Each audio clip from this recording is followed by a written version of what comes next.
नमस्कार। सोचिए, क्या होता है जब एक पिता का वचन उसकी अपनी बेटी के प्यार के रास्ते में आ खड़ा होता है। आज हम एक ऐसी ही कहानी को समझने जा रहे हैं, जिसमें एक असंभव धनुष है, एक राजा की गहरी निराशा है और एक ऐसा नायक है जिसकी किसी को उम्मीद नहीं थी। तो ये कहानी किसी जंग के मैदान से शुरू नहीं होती। नहीं, ये शुरू होती है राजकुमारी सीता के मन के अंदर चल रहे एक बहुत ही शांत लेकिन गहरे संघर्ष से। देखिए, सीता का दिल दो हिस्सों में बटा हुआ है। एक तरफ उनकी अपनी इच्छाएं हैं और दूसरी तरफ एक राजकुमारी होने का उनका गहरा कर्तव्य। और यही कश्मकश उनकी पूरी दुनिया को तय कर रही है। यहाँ सीता की ये दुविधा और भी साफ दिखती है। देखिए, एक तरफ तो उनका दिल है जो पहले ही राजकुमार राम को अपना मान चुका है, लेकिन दूसरी तरफ वो अपने पिता के उस वचन से बंधी हैं जिसे तोड़ा नहीं जा सकता। और ये सब कुछ एक शब्द के इर्द गिर्द घूमता है, मर्यादा। इसका मतलब है, जब भावनाएं आप पर बहुत ज्यादा हावी हों, तब भी अपने कर्तव्य और संयम को बनाए रखना। सच कहें तो ये एक ऐसा सबक है जो आज के दौर के तनाव को कम करने में भी बहुत मदद कर सकता है।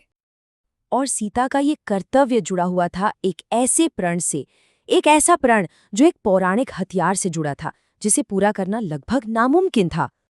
और ये कोई ऐसा वैसा धनुष नहीं था, बिल्कुल नहीं। ये तो खुद भगवान शिव का दिव्य हथियार था। इतना भारी, इतना शक्तिशाली कि कोई साधारण इंसान तो उसे हिलाने के बारे में सोच भी नहीं सकता था।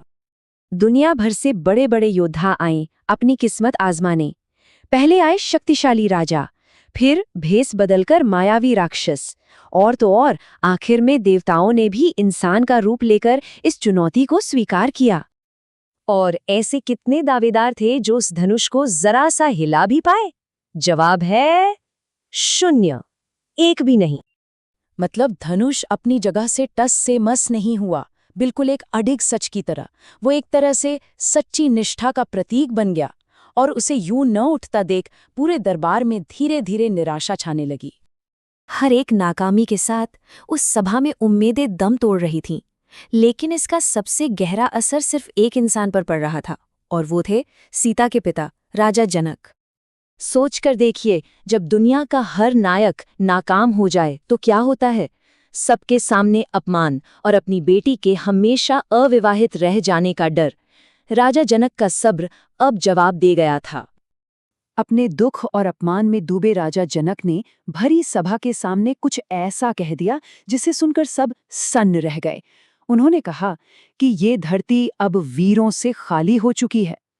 लेकिन निराशा में डूबे इन शब्दों का जवाब खामोशी से नहीं, बल्कि अचानक भड़की एक आग से मिला। और यही कहानी में एक नाटकीय मोड़ आता है। राम के छोटे भाई लक्ष्मण गुस्से से अपनी जगह पर खड़े हो गए। अपने कुल यानी रघुवंश का ऐसा अपमान वो बर्दाश्त नहीं कर पाए। उन्होंने दावा किया कि ये पुराना धनुष तो क्या चीज है, अगर उनके भाई के सम्मान पर बात आई तो उनमें पूरे ब्रह्मांड को एक गेंद की तरह उछाल देने की शक्ति है। जैसे ही ये हंगामा शुरू हुआ, ऋषि विश्वामित्र ने बीच बचाव किया।